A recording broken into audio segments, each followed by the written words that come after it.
drawings using charcoal.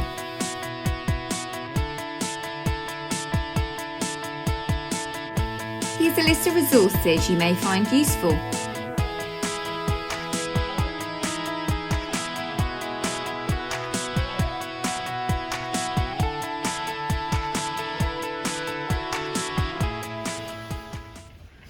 Okay, let's talk charcoal.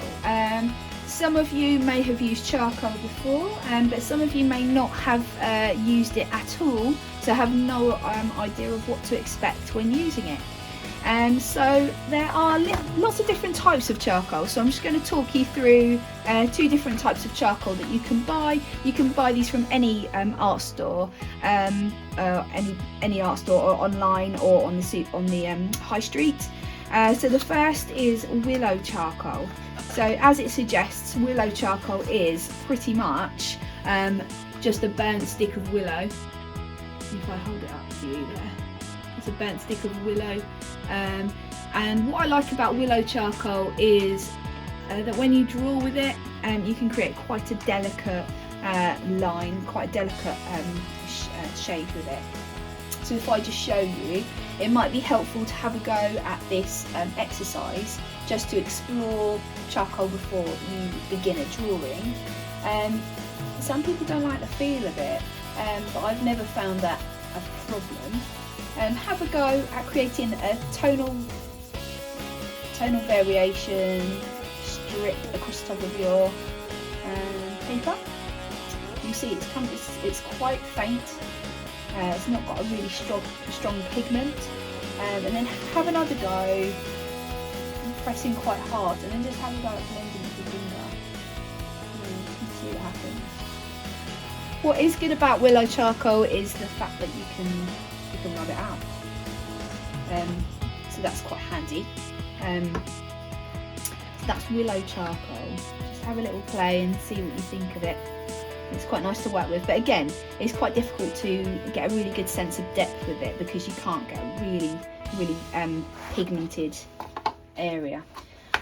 Okay, that's willow charcoal, so that's one option. And then next is compressed charcoal. So compressed charcoal is more carbon, and it's a lot heavier, a lot denser, and a lot darker. So if you have a little go with your compressed charcoal, you can already see the difference. It's a lot darker.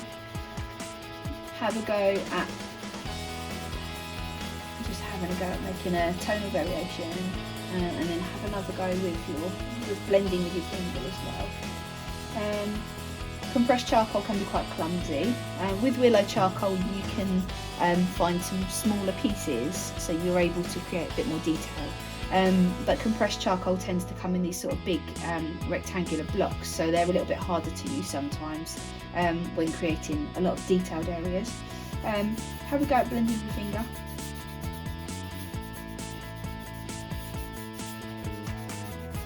I really like compressed charcoal in comparison. Okay, and then once you're happy with that, make a decision on what you want to use. If you don't have access to both types of charcoal, that's fine, just use what you have. It's good to know the difference anyway. What I really like about charcoal as well is that you can use water over the top of it to blend. If I show you,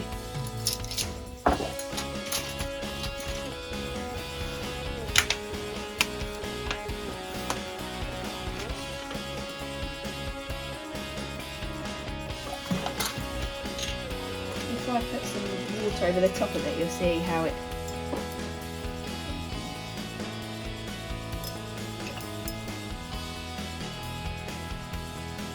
create some interesting effects.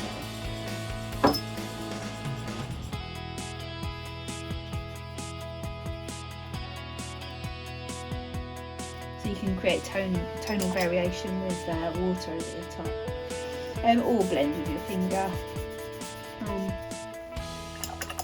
Yeah, just explore it and see what works for you.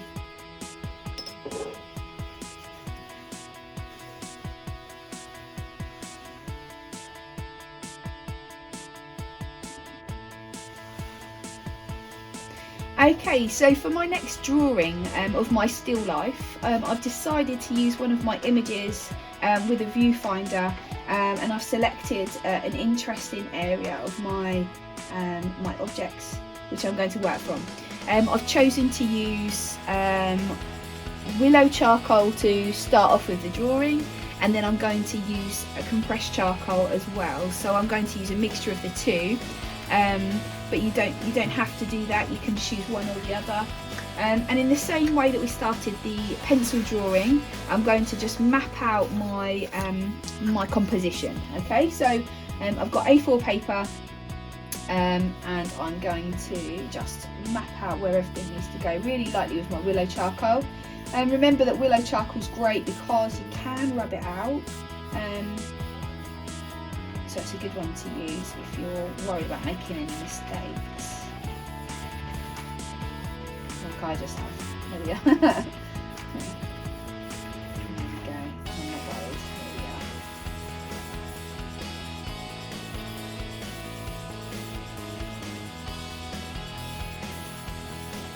So lots of lines again. Please don't worry about making it perfect. The initial drawing is just a sketch, and it's just to make sure that everything's going in the right place, and you've got your composition accurate. Okay, so it does not have to be a perfect photographic drawing at this stage. Okay, and I'm going to show you how it rubs out nicely. And just bear in mind that your hands are going to get dirty. You're going to get a lot of marks on the page that you don't want. I mean, you can keep washing your hands if you want to, or you can just work with it. So again, really looking at what it is you're drawing from. Whether you're drawing from the diorama or drawing from a photo, just make sure you are looking to see where everything starts and stops, and how all of the different objects are positioned in relation to each other. Okay, okay, I'm quite happy with that. There we go. Okay, and at this stage I'm really happy with that composition, so I'm going to just jump straight to my my compressed charcoal, and today I'm going to use my finger to blend different tones. And you know, charcoal is actually a fantastic medium for creating tone. Pencil is obviously amazing, but charcoal is brilliant because it's quite effortless at how you can get away with blending with your finger to create that different tone. And you can still use a rubber. A putty rubber, something called a putty rubber, is really good for rubbing out charcoal and pencil. But a putty rubber is great. It tends not to leave any marks behind, so look into that if you can do. And I'm just focusing on light and dark. In fact, one tip might be that rather than using your coloured photographs, if you can print them in black and white, that might actually help you with your tonal variants. You'll be able to see the tone a little bit more clearly. So yeah, black and white images might be really useful actually.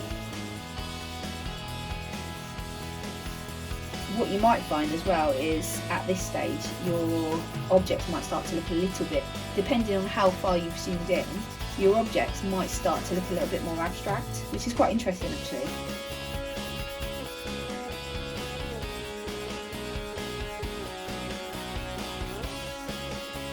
Lots of people say they don't like the feel of charcoal, so if that's you, what you could do is just wrap a little kitchen towel around it if you're not happy with the feel of it.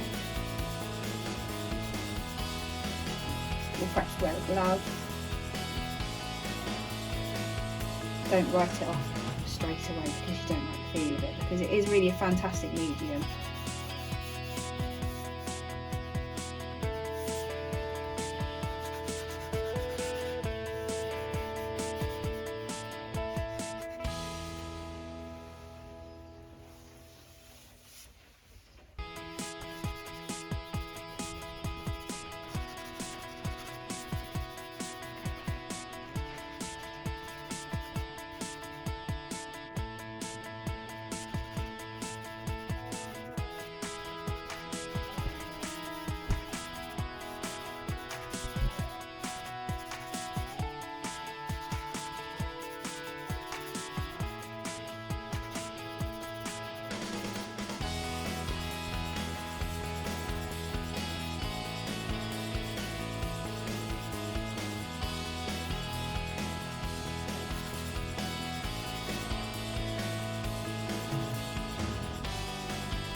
Okay, once you're happy with that, you might want to go and wash your hands.